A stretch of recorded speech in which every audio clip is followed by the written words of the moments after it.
Hello दोस्तों, मैं विक्रम सिंह राजपूत, आप सभी का हमारे यूट्यूब चैनल पर स्वागत है। तो जैसा कि हम लोग कौन सा सेशन चला रहे हैं अभी जी, पटवारी का सेशन चला रहे हैं। ठीक है, कौन सा सेशन चला रहे हैं? पटवारी का सेशन चला रहे हैं अभी। ठीक है, तो हमारा जो 3 से 4 वीडियो अपलोड हो चुका है उनको आपको देखना है। ठीक है, और उनको आपको नोट करके उनके प्रैक्टिस करना है। ठीक है, और आज हम अगला सेशन कराते हैं। ठीक है, कोशिश करते हैं जितना ज़्यादा से ज़्यादा क्वेश्चन हम करा सकें। ठीक है, तो चलिए फिर बिना किसी देरी के हम सीधा स्टार्ट करते हैं पटवारी के लिए तैयारी करना। ठीक है, चलिए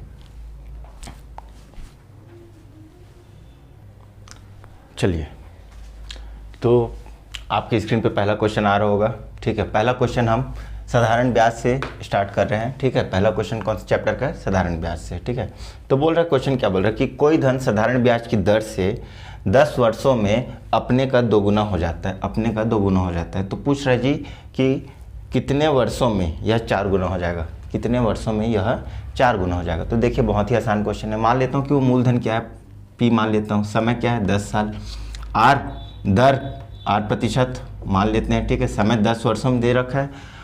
कोई धन अपना 2 गुना हो जाता है। 2 गुना हो जाता है मतलब अगर मेरे पास 100 रुपये था वो कितना हो जा रहा है? 20 रुपये हो जा रहा है। ठीक है, 100 से क्या हो जा रहा है? 20 रुपये हो जा रहा है। तो मेरे पास 10 रुपये से क्या हो जा रहा है? 20 रुपये हो जा रहा है। मतलब क्या हो रहा है कि मेरे पास प्रिंसिपल अमाउंट कितना था, मूलधन कितना था? 10 था, लेकिन अब कितना हो जा रहा है? ठीक है, 20 रुपये हो जा रहा है। ठीक है, कितना हो जा रहा है? 20 रुपये हो जा रहा है। तो मिश्र धन हो जाएगा वो, तो इसको लिख सकता हूँ 2 गुना 2p हो जाएगा। तो अब बताइए, मिश्र धन से अगर मैं साधारण ब्याज निकालूँ, तो पिछले ही लेक्चर में हमने बताया था कि साधारण ब्याज और मूलधन में, ठीक है, संबंध होता है किसका? मिश्र धन का। ठीक है, तो मूलधन को मान लिया p, साधारण ब्याज हमें ज्ञात करना है, तो 2p minus p equal to p। यहाँ तक तो कोई दिक्कत नहीं होना चाहिए। अब पूछ रहा है कि उसी धन राशि पे कितने वर्षों के लिए उसी प्रतिशत पर, उसी दर पर वह धनराशि क्या हो जाए? 4 गुना हो जाए। मतलब मिश्र धन क्या हो जाए? 4 गुना हो जाए। मिश्र धन क्या हो जाए? 4 गुना हो जाए। ठीक है, तो यहाँ पर सिंपल इंटरेस्ट निकालेंगे। अगर ये इसका साधारण ब्याज हो जाएगा, SI सिंपल इंटरेस्ट होता है। ठीक है, तो 4p माइनस p करूँगा तो 3p हो जाएगा जी। यहाँ तक कोई डाउट नहीं होना चाहिए। ठीक है, अब देखिए यहाँ पर ये SI1 हो गया और ये SI2 हो गया। साधारण ब्याज का फॉर्मूला मैं आपको एक बार फिर से रिकॉल करा देता हूँ। साधारण ब्याज बराबर क्या होता है? सिंपल इंटरेस्ट इक्वल टू मूलधन गुणित दर बट्टे 100 गुणित समय, ये होता है। ठीक है, रटना नहीं है आपको, कैसे निकालते हैं ये बता चुका हूँ मैं। ठीक है, अब मेरे पास 2 सिंपल इंटरेस्ट दिया है, तो दोनों को मैं क्या करता हूँ? SI1 माइनस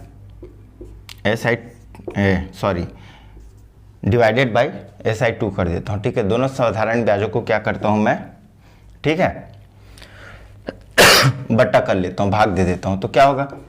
P गुड़ा R गुड़ा T कितना ऊपर के लिए 10 ईयर बट्टे 100 और 100, दोनों में 100 रहेगा, कट जाएगा जी। ठीक है, कॉमन सेंस। ठीक है, लगा कर देख लीजिएगा, फॉर्मूला ही लगा रहा हूँ मैं। R के लिए R रहेगा, T कितना है यहाँ पर फाइंड आउट करना है मुझे। देखो R और R कट गया, R और P कट गया। SI1 कितना है यहाँ पर? P है, और यहाँ पर कितना है? 3P है, बराबर 10 बट्टे T। P और P कट गया, देखिए तो T इक्वल टू कितना आ गया जी मेरे पास? 30 साल आ गया। बात समझ में आया? कितना आ गया? 30 साल आ गया।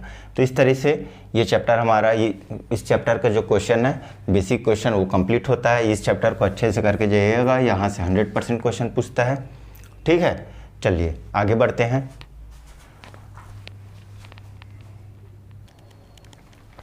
चलिए अगला क्वेश्चन हमारा जो चैप्टर है समरूप त्रिभुज से है।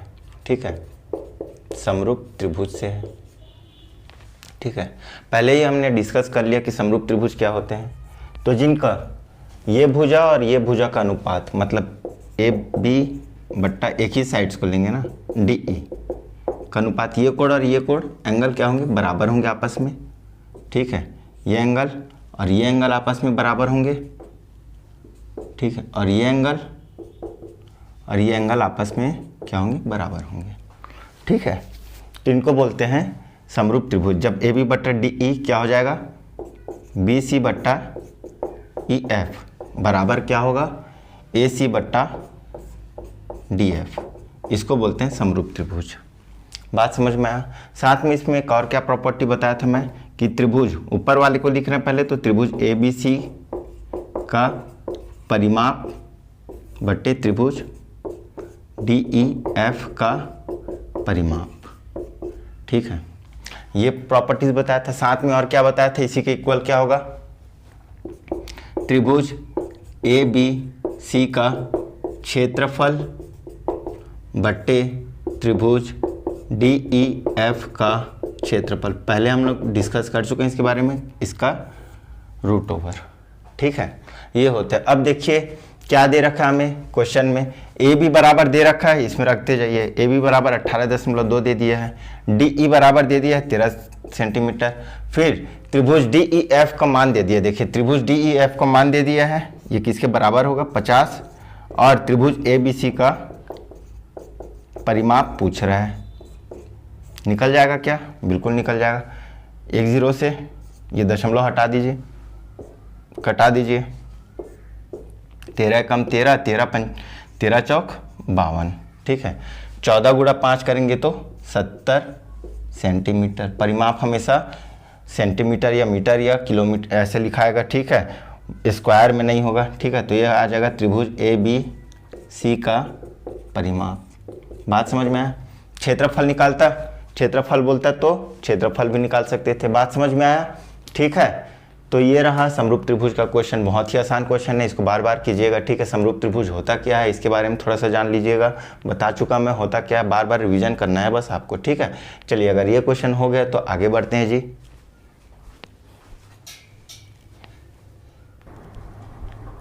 चलिए अगला क्वेश्चन, मोस्ट इंपॉर्टेंट क्वेश्चन, बहुत ही चांसेस है यहाँ से क्वेश्चन पूछने के, ठीक है। अगला जो टॉपिक है हमारा, जो क्वेश्चन है वो समचतुर्भुज, ठीक है। तो सबसे पहले समचतुर्भुज क्या होता है, समचतुर्भुज क्या होता है, ठीक है। तो जिसके चारों भुजाएं क्या हो, आपस में बराबर हो। जैसे वर्ग में होता है, चारों भुजाएं क्या होती है, आपस में बराबर होती है, ठीक है, ए, ठीक है, ये होता है, ठीक है। दूसरा, समचतुर्भुज की परिमाप मतलब भुजाओं का योग, 4 गुणा ए हो जाएगा। तीसरा, विकर्ण, ठीक है, विकर्ण, ठीक है, एक दूसरे को समकोण पर काटती है, इस पॉइंट को समझिएगा, ठीक है, और इसको अपने दिलो दिमाग में बैठा लीजिएगा, ठीक है।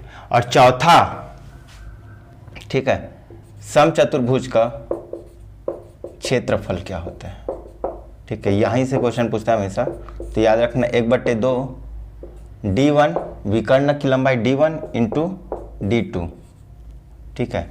D1 क्या है यहाँ पर, पहले विकर्ण की लंबाई, और D2 क्या है, दूसरे विकर्ण की लंबाई, ठीक है। अब इसको चलिए समझते हैं क्वेश्चन, ठीक है। सबसे पहले विकर्ण क्या होगा, ये आ गया मेरे पास D1, ठीक है, ये हो गया D1 और ये हो गया D2।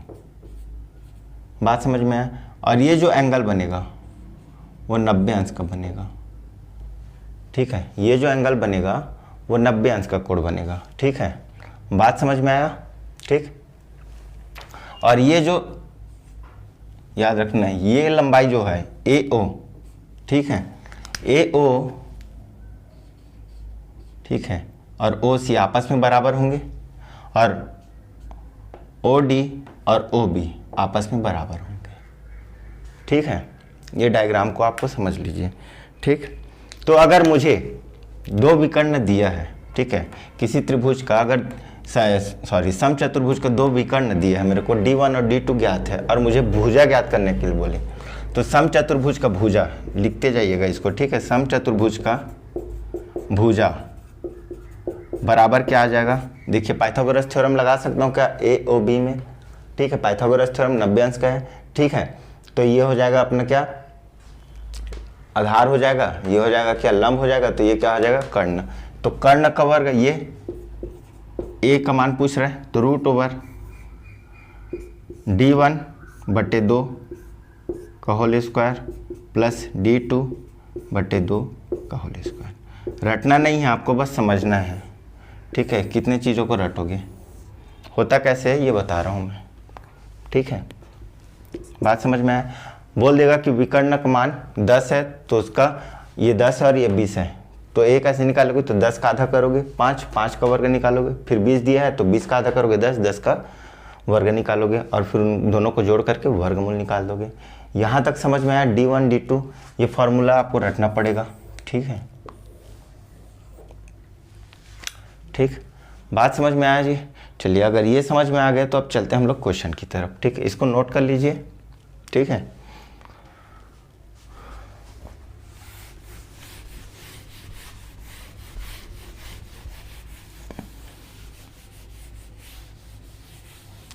अब चलिए देखते हैं क्वेश्चन क्या बोल रहा है। बोल रहा है एक समचतुर्भुज की भुजा की लंबाई दे दिया है, ए बराबर दे दिया है कितना 39, ठीक है। इसके एक विकर्ण की लंबाई 72 दे दिया है, मान लेता हूँ D1 = 72 दे दिया है जी, ठीक है।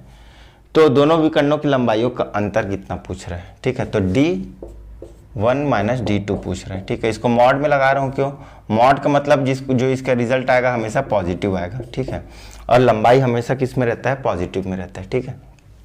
तो हमें सबसे पहले D2 का लंबाई याद करना पड़ेगा। अब देखिए D1 दे दिया तो ये वाला लंबाई कितना हो जाएगा, D2 ये वाला लंबाई OB का लंबाई कितना हो जाएगा, इसका आधा हो जाएगा, 72 का आधा 36, ठीक है। अब मैं पाइथागोरस थ्योरम लगा दूंगा D2 के लिए। इसको मैं मान लेता हूँ कोई सा भी वैल्यू AO का स्क्वायर प्लस OB का स्क्वायर, पाइथागोरस थ्योरम लगा रहा हूँ, ठीक है, इक्वल टू 39, ठीक है। अब यहाँ पर रख दीजिए, AO का स्क्वायर ज्ञात करना है हमें, ठीक है, प्लस OB का स्क्वायर कितना दिया जी 36 का स्क्वायर, प्लस ये वर्गमूल उधर चला जाएगा 39 का स्क्वायर। सिर्फ और सिर्फ क्या करना है हमें, कैलकुलेशन करना है, ठीक है। कितना आ जाएगा 39 का स्क्वायर कितना होता है 1521, ठीक है। करा चुका हूँ, कैसे निकालते हैं, ठीक है। 6 छक्का 36 करके इसको निकाल सकते हैं। 6 छक्का 36 की 6 हासिल लाई 3, 6 3 18, 18 दूनी 36, 36 और 3 39 की 9 हासिल लाई 3, 3 3 9 और 1 10, कितना आ जाएगा 3 3 3 9 और 3 12, ठीक है। हासिल 3 था, प्लस AO का स्क्वायर।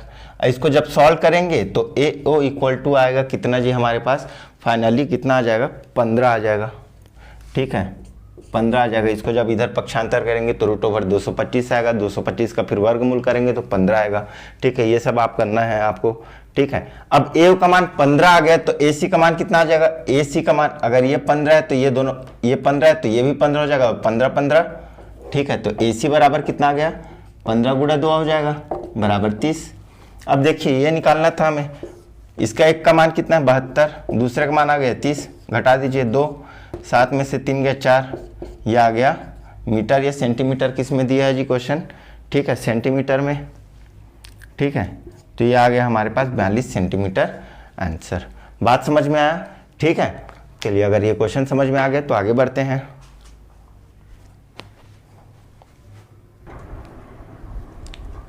चलिए, हमारा अगला क्वेश्चन है घनाभ पर आधारित।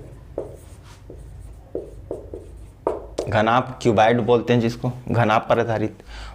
घनाभ होता क्या है हमने पहले डिस्कस कर चुका है घनाभ का, ठीक है। घनाभ क्या होता है, जिसकी लंबाई चौड़ाई और ऊंचाई होते हैं 3D होते हैं, ठीक है, 3D होते हैं, ठीक है। इतना तो हमने बता चुका था। विकर्ण ज्ञात करते हैं, उसमें पृष्ठीय क्षेत्रफल ज्ञात करते हैं और आयतन ज्ञात करते हैं। तो क्वेश्चन क्या बोल रहा है ये देखते हैं, ठीक है। तो भार का मतलब समझना, भार होता क्या है तो kg, वजन को ही बोलते हैं भार, ठीक है। इसका मतलब क्या होता है आयतन, 3D में इसको, ठीक है, किलोग्राम, ठीक है। इस चीज़ को याद रखना, मीटर क्यूब को या, ठीक है, मीटर क्यूब या फिर ग्राम क्यूब को ही क्या बोलते हैं kg बोलते हैं, ठीक है। इस चीज़ को याद रखना, kg या आयतन, भार का मतलब आयतन होता है, ठीक है। अब बोल रहे घनाभ का भार कितना था 500 किलोग्राम था। पहले इस घनाभ का भार कितना था 500 kg था, ठीक है। ये लंबाई है, ये ऊंचाई है, ये चौड़ाई है, ठीक है। पहले इतना मतलब किसका L × B × H, ठीक है, यही होता है आयतन, ठीक है, इतना था। अब क्या बोल रहा है कि इनके सभी विमाओं में, मतलब इसमें इसको भी हमने क्या कर दिया 20% कर दिया, इसको भी 20% और इसको भी 20% कर दिया। ठीक है, टोटल पहले इतना था 500 था, अब 500 में मैंने इसको कितना कर दिया घटा करके 100% में से 20% कर दिया, तो 20/100 कर दिया ना, घटाया नहीं है 20%, कर दिया 20%, मतलब 80% घटा दिया। ठीक है, इसलिए 20/100 लिख रहा हूँ। इसका भी 80% घटाऊंगा तभी 20% बचेगा, तो 20/100। ठीक है, और इसका भी 20/100। तब जो नया वैल्यू आएगा उसका वैल्यू पूछ रहा है। ठीक है, तो 2 0 से 2 0 कटा, 2 0 से 2 0 कटा और 1 0 से 1 0 कटा। ठीक है, 5 एकम 5, 5 दूनी 10, 2 एकम 2, 2 एकम 2, कितना बच गया 2 दूनी 4 kg। ठीक है, कितना आ गया तो मेरे पास आंसर 4 kg।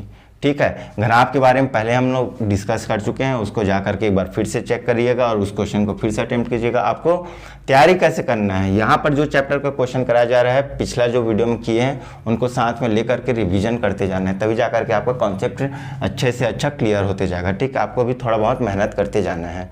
ठीक है, चलिए आगे बढ़ें।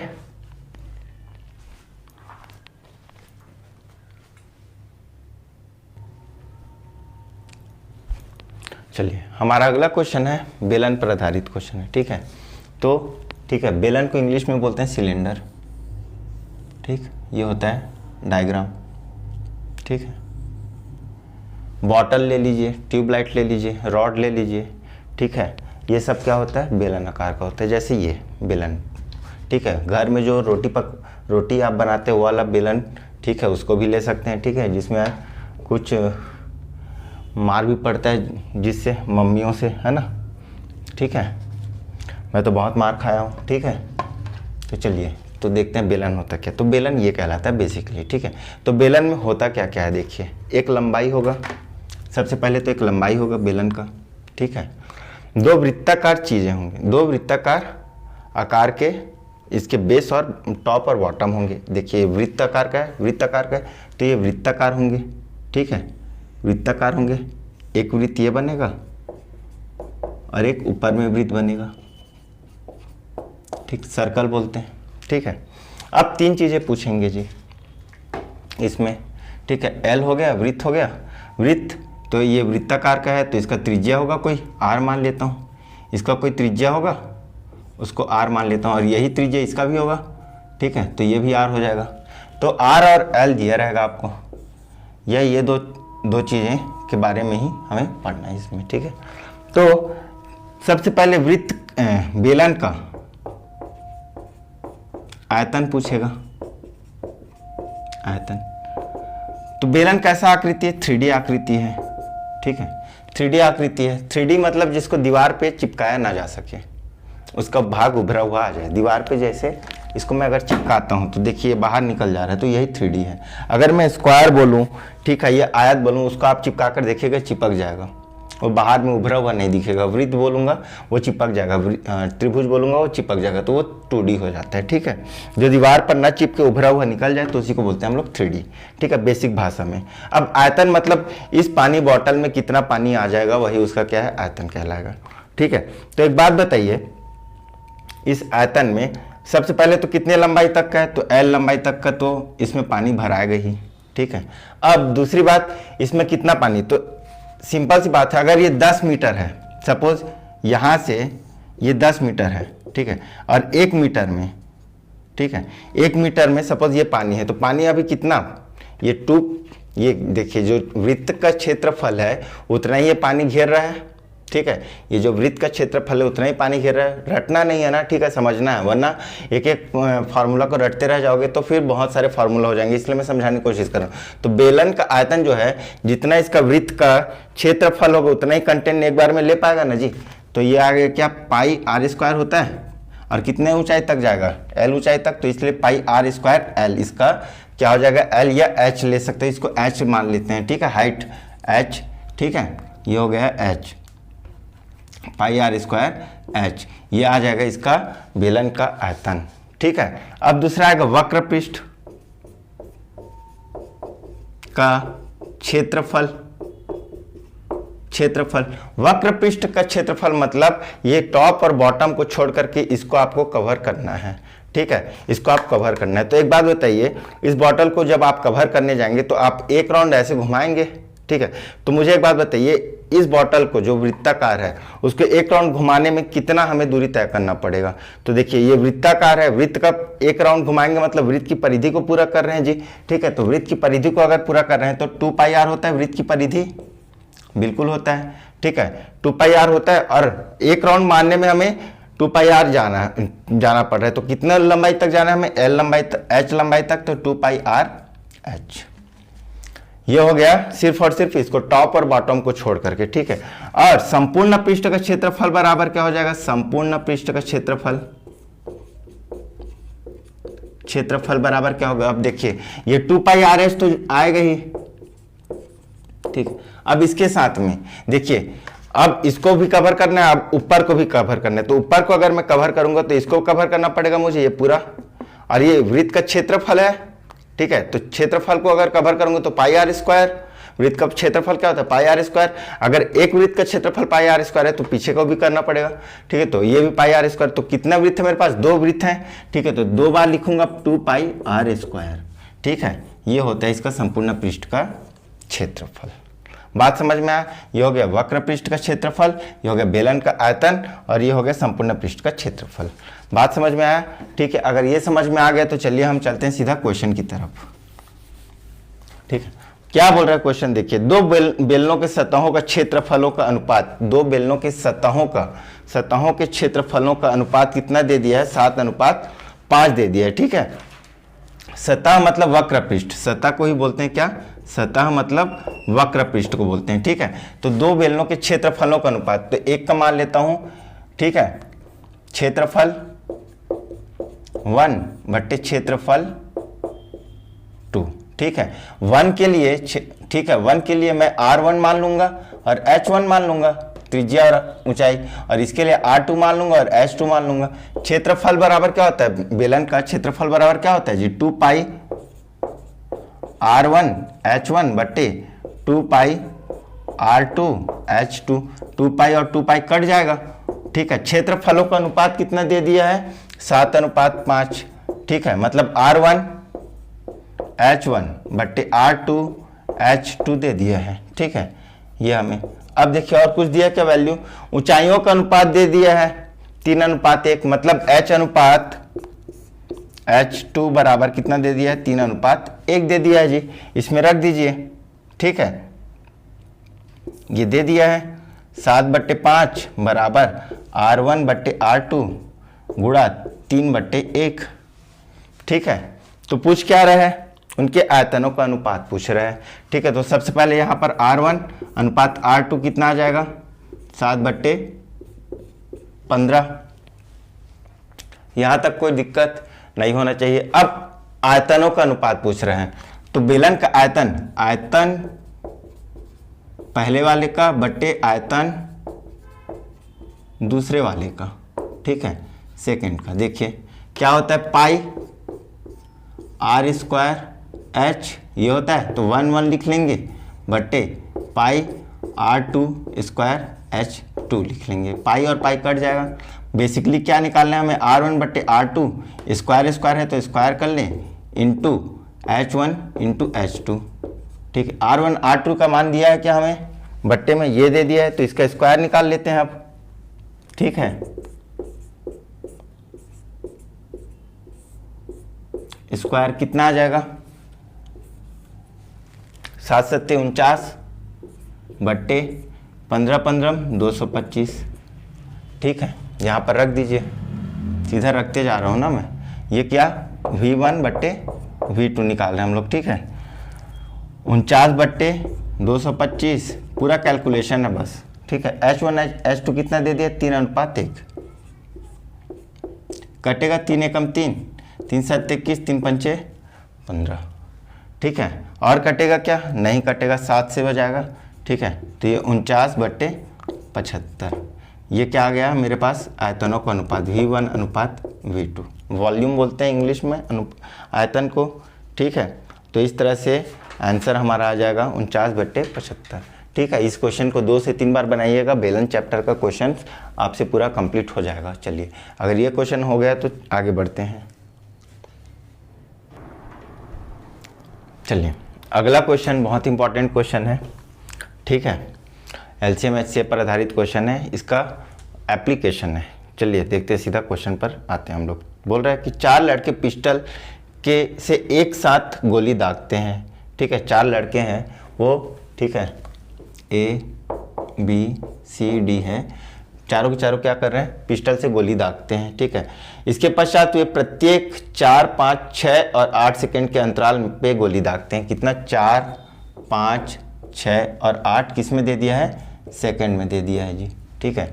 इतना के अंतराल में इन लोग क्या करते हैं, गोली दागते हैं, ठीक है। प्रथम बार एक साथ, फिर क्या पूछ रहा है कि चारों की चारों एक साथ चला लिए गोली, ठीक है, और उसके बाद 30 मिनट के अंतराल में, 30 मिनट में इन लोग एक साथ कितने बार मुलाकात करेंगे। तो देखिए ये क्वेश्चन कहने का मतलब क्या है, एलसीएम निकालना है। ऐसा कोई समय बताइए जिसमें ये भी भाग जाए, जिससे ये भी भाग जाए, ठीक है, ये इससे भी भाग जाए और इससे भी भाग जाए। तो क्या करेंगे हम लोग, 4, 5, 6, 8 का हम लोग क्या कर लेंगे, एलसीएम निकाल लेंगे। निकाल लीजिए, 2 से 2 दूनी 5, 2 तिया 2 चौक, फिर 2 से 2 एकम 5 तिया दूनी।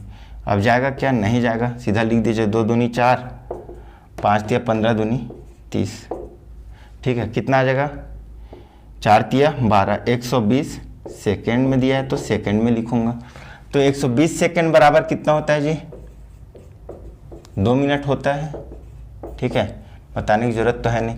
तो हर 2 मिनट में इन लोग एक साथ चारों के चारों एक साथ गोली चलाएंगे, हर 2 मिनट में, ठीक है। तो 30 मिनट में कितने बार चलाएंगे, तो जब हर 2 मिनट में एक बार, तो 30 मिनट में कितना, तो 30/2 बार बराबर 15 बार बचेंगे, ठीक है, 15 बार, ठीक है। अब यहां पर क्वेश्चन 2 टाइप का लेते हैं कि एक साथ दागने के पश्चात 30 मिनट में, क्वेश्चन क्या बोले देखो, एक साथ दागने के पश्चात, ठीक है, प्रथम बार एक साथ गोली दागने के पश्चात 30 मिनट में वे कितनी बार एक साथ गोली दागते हैं।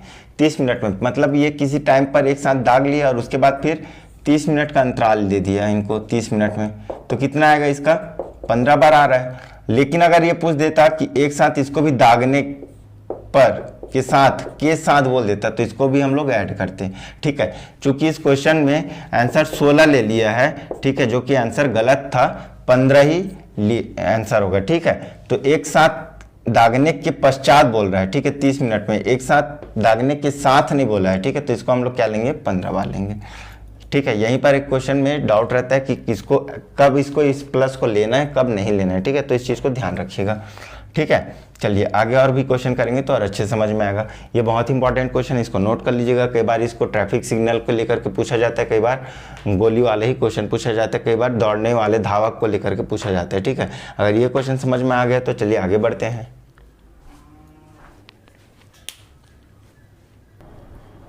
चलिए अगला क्वेश्चन बहुत ही आसान क्वेश्चन है, लघुत्तम समापवर्त और महत्तम समापवर्त पर, ठीक है। हमने पहले डिस्कस कर चुके हैं, ठीक है। इन टाइप के क्वेश्चंस को मैं सीधा आपको कॉन्सेप्ट बता रहा हूँ, आप सॉल्व कीजिएगा खुद। 2 अंकों का लघुत्तम समापवर्त और महत्तम समापवर्त दे दिया है, मतलब एलसीएम दे दिया है और एचसीएफ दे दिया है जी। कितना कितना दे दिया है, ठीक है, 5083 और कितना दे दिया है, 23 दे दिया है, ठीक है। और फर्स्ट नंबर दे दिया है कितना, ठीक है, कितना दे दिया, 391 दे दिया है। तो सेकंड नंबर पूछ रहे हैं, बना लीजिएगा इसको, ठीक है। क्या होता है, LCM into HCF equal to first number into second number. बहुत बार हमने डिस्कस कर लिया है इस क्वेश्चन को, ठीक है। इसको आपको बनाना है। सेकंड आंसर आपका आंसर आएगा कितना, 299, कितना आ जाएगा, 299 आ जाएगा, चेक कर लीजिएगा आप, ठीक है।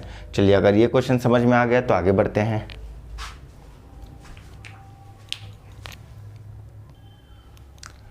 चलिए अगला क्वेश्चन घातांक एवं करनी का है, ठीक है।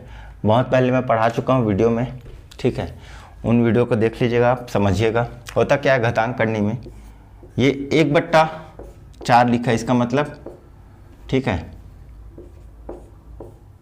करनी 4 लिखा है। करनी 4 का मतलब अंदर में आपको जिस संख्या का 4 का जोड़ा मिला उसको बाहर निकाल दो, ए। ठीक है, इसका मतलब ये होता है। ठीक है, अब देखिए सीधा डायरेक्ट अप्रोच लगाते हैं। 81 ठीक है की घात 4, मतलब ये आ जाएगा 3 गुणा 3 होता है 81। ठीक है, तो यहाँ पर से बाहर क्या निकल जाएगा, 3 आ जाएगा। ठीक है, अब देखिए 4 का जोड़ा निकालना है, 1 2 3 4 अंक के बाद है तो सीधा एक 0 लगा सकते हैं। ठीक है, और ऐसे इधर 16 किसका होता है, 2 का होता है, 2 दूनी 4 दूनी 8 दूनी 16, तो ये आ जाएगा 2। ठीक है, 0.5 सीधा निकालिए आप इसको, 5 दिया 15 कितने अंक के बाद निकलेगा, 1 और 1 2 अंक के बाद, और बटे 0.2। ठीक है, इसको दशमलव हटाएंगे अगर, 1 0 लग जाएगा। बात समझ में आया? ठीक है,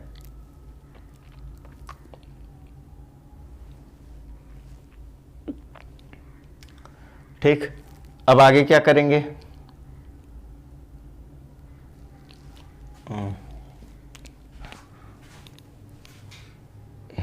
देखिए एक मिस्टेक हो गया था, यहाँ तक आ गया 0.3, ये दशमलव हट जाएगा तो कितना आ जाएगा, 5 दिया 15।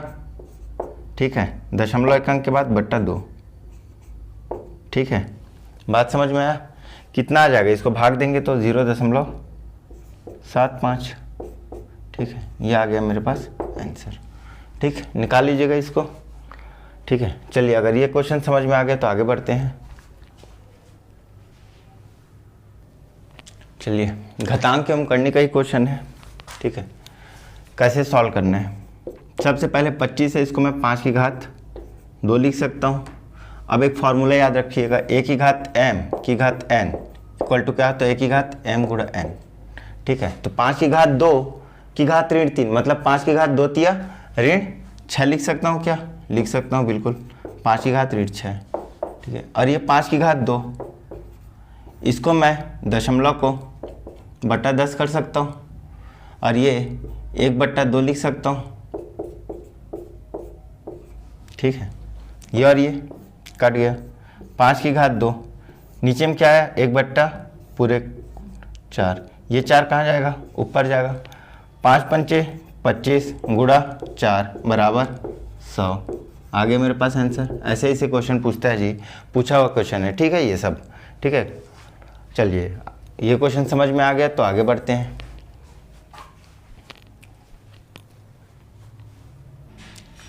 चलिए अगला क्वेश्चन है हमारा औसत चैप्टर से। ठीक है, बेसिक बता चुका हूं मैं पिछले लेक्चर्स में। ठीक है, इस क्वेश्चन को सॉल्व करने से पहले बेसिक क्वेश्चंस को आप देख लीजिएगा या फिर डायरेक्ट समझ लीजिए, रिवीजन के टाइम पे आपको समझना पड़ेगा। डायरेक्ट क्वेश्चन पे चलता हूँ। औसत क्या होता है बता चुका हूँ। बोल रहे 35 विद्यार्थियों का औसत आयु 17 है। ठीक है, तो ठीक है, क्वेश्चन क्या बोल रहा है आप पढ़ लीजिए कि 35 विद्यार्थियों का औसत आयु 17 है, उसमें एक टीचर और ऐड हो जाने से औसत आयु क्या हो जा रहा है, 18 हो जा रहा है। तो जो टीचर ऐड हुआ है, जो टीचर जुड़ा है, उसका आयु पूछ रहा है। कैसे निकालेंगे, तो 35 विद्यार्थियों का औसत आयु 17 है, तो उनका योग कितना हो जाएगा, 17 गुणा 35 595। 35 लोगों का योग कितना हो गया, 595, और 35 और एक टीचर आ गए तो 36 लोग हो गए। तो 36 लोगों का औसत आयु 18 है, तो 36 लोगों का योग कितना हो गया, 468। 18 गुणा 36 कर दिया। ठीक है, तो आ गया कितना, 468। अब ये जो टीचर 35 लोगों का आयु 595 है और 36 लोगों का आयु 468 है, मतलब इसमें मैंने कुछ जोड़ा, 595 मैंने उस टीचर का आयु जोड़ा तो कितना आ गया, 468। तो क्या करूंगा, उस x का मान ज्ञात करने के लिए, क्या है x, क्या है टीचर की आयु है, टीचर की आयु है। ठीक है, तो x निकालने के लिए क्या करूंगा, 468 में 595 को अगर मैं घटा देता हूं तो मेरे को मिल जाएगा क्या, देखिए 3 16 में 9 गया। ठीक है,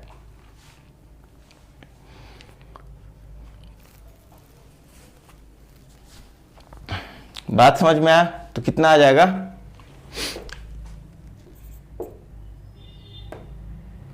53। ठीक है, एक सेकेंड,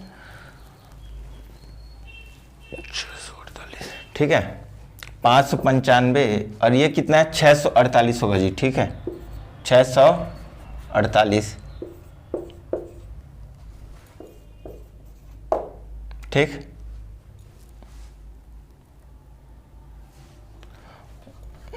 595 कितना आ जाएगा, 53 उम्र आ जाएगा, ठीक है, 53 ईयर।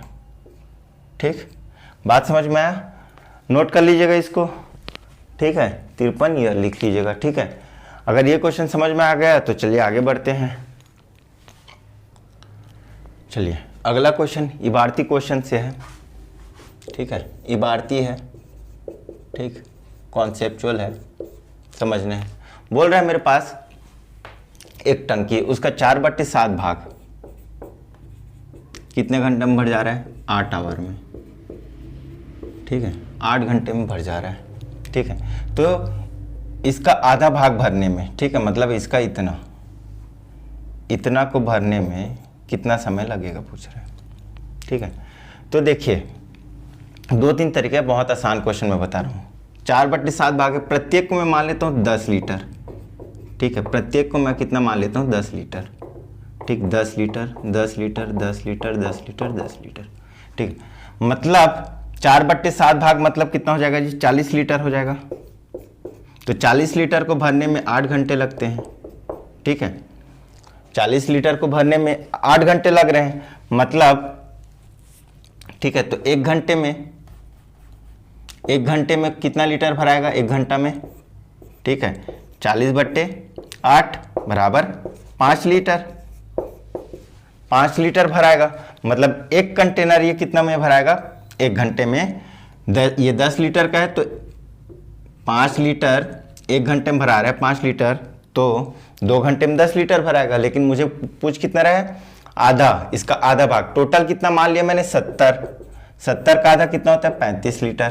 तो 35 लीटर भरने में कितना समय लगेगा, 5 लीटर भरने में 1 घंटा लगता है, तो 35 लीटर भरने में, तो 35/5 बराबर 7 आवर, ठीक है। बात समझ में आया, इस क्वेश्चन को 2 से 3 बार समझिएगा, ठीक है। बोल रहा है कि 4/7 भाग को 8 घंटे में मान लेता हूँ कि कंटेनर को 10-10 लीटर का, तो टोटल मेरे पास 70 लीटर थे, 70 में से 40 लीटर को भरने में 8 घंटा लगा, ठीक है, तो 1 घंटा में 5 लीटर भराएगा, तो 35 लीटर भरने में टोटल कितना है 70 का आधा कितना होता है 35, तो 35 लीटर भरने में कितना समय लगेगा 7 घंटे।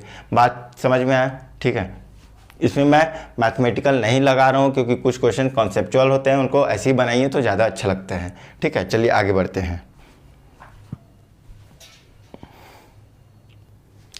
चलिए अगला क्वेश्चन है, ठीक है, बेसिक है, ये भी अलजेब्रा बोल सकते हैं आप, अलजेब्रा का बेसिक, एकदम बेसिक। हमें जो क्वेश्चन दिया है उसका कोई सिर पैर नहीं है, हमें बस ऑप्शन के अकॉर्डिंग हमें सेट करना है, ठीक है। हमें क्या करना है, ऑप्शन के अकॉर्डिंग सेट करना है, ठीक है। तो देखिए ये क्वेश्चन दे दिया है, ठीक है। अब -a, इसको मैं -b+c लिखा है, उसको c-b लिख सकता हूँ, जस्ट उल्टा इसको यहाँ पहले लिख सकता हूँ, इसको बाद में बिल्कुल लिख सकता हूँ, इंटू c, किस में, माइनस में है, इंटू -c, ठीक है। और साथ में, ठीक है, रुकिए 1 मिनट, एक काम करते हैं, ठीक है, देखिए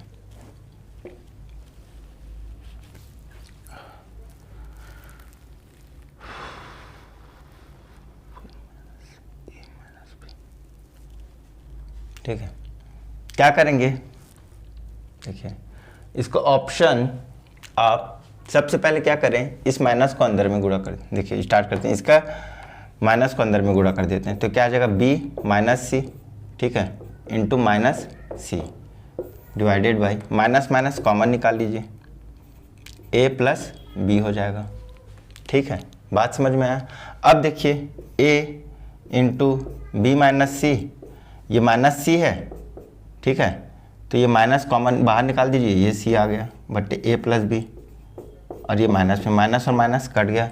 देखिए आपका ऑप्शन सी में ये सेट हो गया, यही सेट करना था हमें, और कोई डिमांड नहीं किया था। प्लस और माइनस को हटाने के लिए, क्वेश्चन को सिखाने के लिए क्वेश्चन दिया गया था, ठीक है। बात समझ में आया। चलिए अगर ये समझ में आ गया तो आगे बढ़ते हैं। चलिए अगला क्वेश्चन आपका अनुपात पर आधारित क्वेश्चन है। अनुपात पर बेसिक क्वेश्चन है। बोल रहे हैं a अनुपात b इक्वल टू 3:4 दे दिया, ठीक है। क्वेश्चन समझा चुका हूँ। अनुपात होता क्या है, सीधा रख दीजिए, 3 और 4 इसमें रख दीजिए। x मानने की जरूरत नहीं है क्योंकि x और x क्या हो जाएगा, कट जाएगा अल्टीमेटली लास्ट में, ठीक है। तो ये देखिए 3 और 4 रख दीजिए, तो 3 रखूँगा तो 9 प्लस 4 का 16 बट्टे 3 और 4 7, 7 का वर्ग 49, सीधा रख दीजिए 25/49 आ गया आंसर, ठीक है। बात समझ में आया? नहीं आएगा क्वेश्चन कमेंट बॉक्स पर मुझे कमेंट कीजिएगा, फिर से मैं समझा दूंगा। चलिए अगर ये समझ में आ गया तो आगे बढ़ते हैं, ठीक है। चलिए इकाई का अंक, बहुत ही अच्छा क्वेश्चन है। 2013 की घात 2019 में इकाई का अंक क्या होगा, ठीक है। हम इकाई का अंक पहले ही पढ़ चुके हैं, ठीक है, वीडियो में मैं करा चुका हूं। अगर नहीं जानते हैं तो प्लीज़ एक बार जा कर के ज़रूर देखिए, आपके ही फायदे की बात है, ठीक है। अगर नहीं जानते तो देखिए, ठीक है।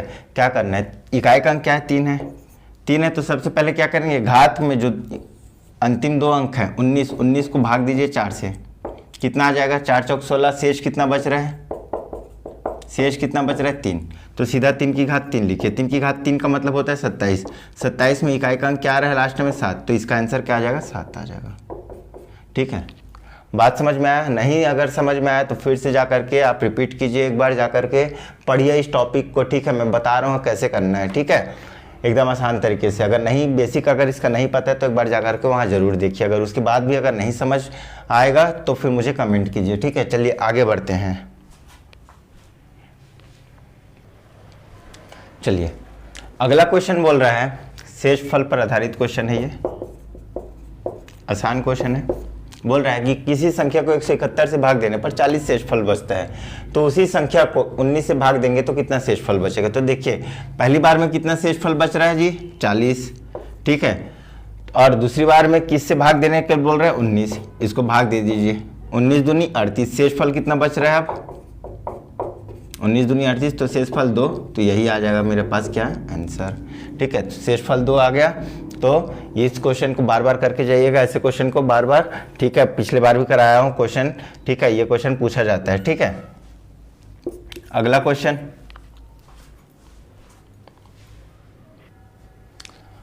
अगला क्वेश्चन है जो है हमारा शंकु पर आधारित क्वेश्चन है। किस पर आधारित क्वेश्चन है, शंकु पर आधारित क्वेश्चन है, ठीक है। क्या बोल रहा है, देखिए बोल रहा है कि एक समतल कृतीय ठोस शंकु का आधार दे दिया है, जिसका व्यास कितना दे दिया, 10 इंच दे दिया। व्यास कितना दे दिया, 10 इंच दे दिया है, 10 इंच, ठीक है। मतलब त्रिज्या कितना निकल गया इसका, 10/2 बराबर 5 इंच, ठीक है। अब आगे क्या बोल रहा है, तथा उसकी ऊर्ध्वाधर ऊंचाई h बराबर दे दिया कितना, 12, ठीक है। तो बोल रहा है सतही पृष्ठ का क्षेत्रफल, सतही पृष्ठ का क्षेत्रफल, ठीक है। अब इसमें शंकु होता क्या है हमने डिस्कस नहीं किया, चलिए आज डिस्कस कर लेते हैं। तो शंकु जो कोन आकार में दिखता है ना, जो टोपी होता है ना जो, ठीक है, बर्थडे के टाइम पे आप लोग जो लगाते हैं उसी को बोलते हैं हम लोग शंकु, ठीक है।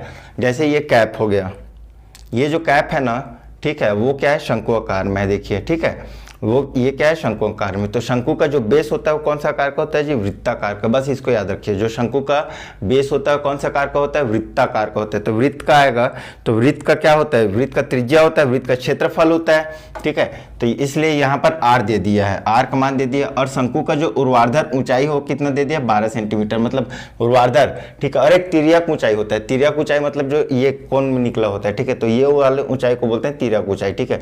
जब हम किसी भी सामान को अगर फोल्ड करेंगे तो इसी तिर्यक ऊंचाई से करेंगे, ठीक है, ऐसे करके घुमाएंगे, ठीक है। तो इसमें वक्र पृष्ठ पूछता है, शंकु का क्षेत्रफल, ठीक है, संपूर्ण पृष्ठ का क्षेत्रफल और आयतन पूछते हैं, और L का मान पूछेगा। तो L जिसको तिर्यक ऊंचाई बोलते हैं, ठीक है, तिर्यक ऊंचाई बोलते हैं। तो तिर्यक ऊंचाई बराबर, देखिए पाइथागोरस थ्योरम लग रहा है, पाइथागोरस थ्योरम बहुत इंपॉर्टेंट है ना, पाइथागोरस थ्योरम लग रहा है। सीधा L बराबर क्या लिख दूं मैं, h का स्क्वायर प्लस r का स्क्वायर, ठीक है, √ओवर में। ये चीज तो याद रख लीजिए, ठीक है। वक्र पृष्ठ बराबर क्या होगा, ठीक है। तो वक्र पृष्ठ बराबर हो जाएगा पाई r l हो जाएगा, ठीक है। l ऊंचाई तक जा रहे हैं, ठीक है, पाई r घुमा रहे हैं, ठीक है, तो कितना आ जाएगा, पाई आर एल हो जाएगा, ठीक है। और संपूर्ण पृष्ठ का क्षेत्रफल बराबर क्या आ जाएगा, तो संपूर्ण पृष्ठ बराबर पाई आर एल, और ये वृत्त को भी तो हम लोग ढकेंगे ना, तो पाई आर स्क्वायर, ठीक है, ये होता है। आयतन क्या हो जाएगा, तो 1/3 पाई आर स्क्वायर एच हो जाएगा, आर स्क्वायर एच हो जाएगा, ठीक है, ये चीज को ध्यान रखिए। अब क्वेश्चन क्या बोल रहा है, आर का मान दे दिया 5, एच का मान दे दिया 12, संपूर्ण पृष्ठ का क्षेत्रफल पूछ रहे जी, संपूर्ण पृष्ठ का क्षेत्रफल पूछ रहे। तो सबसे पहले हमें एल का मान ज्ञात करना पड़ेगा। एल का मान ज्ञात कर लीजिए यहाँ से, 12 का वर्ग कितना होगा 144 प्लस 5 का वर्ग 25 बराबर 169। 169 किसका होता है, 13 का। एल का मान 13 आ गया, यहाँ पर रख दीजिए संपूर्ण पृष्ठ का क्षेत्रफल पर 22/7 गुणा आर का मान 5 गुणा एल का मान 13 प्लस 22/7 गुणा आर का मान 5 पंचे 25, 22/7 कॉमन निकल जाएगा, 22/7 को सीधा पाई रखिए, ठीक है, और ये 13 पंचे 65 प्लस 25, ठीक है, 5 5 10, 6 3 9 1 10, 100 पाई, ठीक है, बात समझ में आया, ठीक। 90 पाई आएगा ना जी, सॉरी 6 2 8 और 1 9, 90 पाई, ठीक है, मीटर या सेंटीमीटर स्क्वायर, सॉरी इंच में दिया है ना, इंच स्क्वायर। बात समझ में आया, ये फॉर्मूला याद रखिएगा। देखिए आप क्षेत्रमिति की अगर मैं बात करूँ, शंकु कंप्लीट हो गया, घनाभ कंप्लीट हो गया, बेलन कंप्लीट हो गया, समचतुर्भुज कंप्लीट हो गया, ठीक है, 1 2 3 4 कल हम लोगों ने घन पढ़ा था, ठीक है, और लगभग हम लोग का कंप्लीट होते जा रहा है। लगभग मैं 100 क्वेश्चन के आसपास करा चुका हूँ, आगे और हम लोग करेंगे, ठीक है। तो चलिए आज के लिए हम इतना ही रखते हैं, बाकी लेक्चर्स हम अगले क्लास में करेंगे, ठीक है। तब तक के लिए जय हिंद, जय भारत, जय छत्तीसगढ़, धन्यवाद।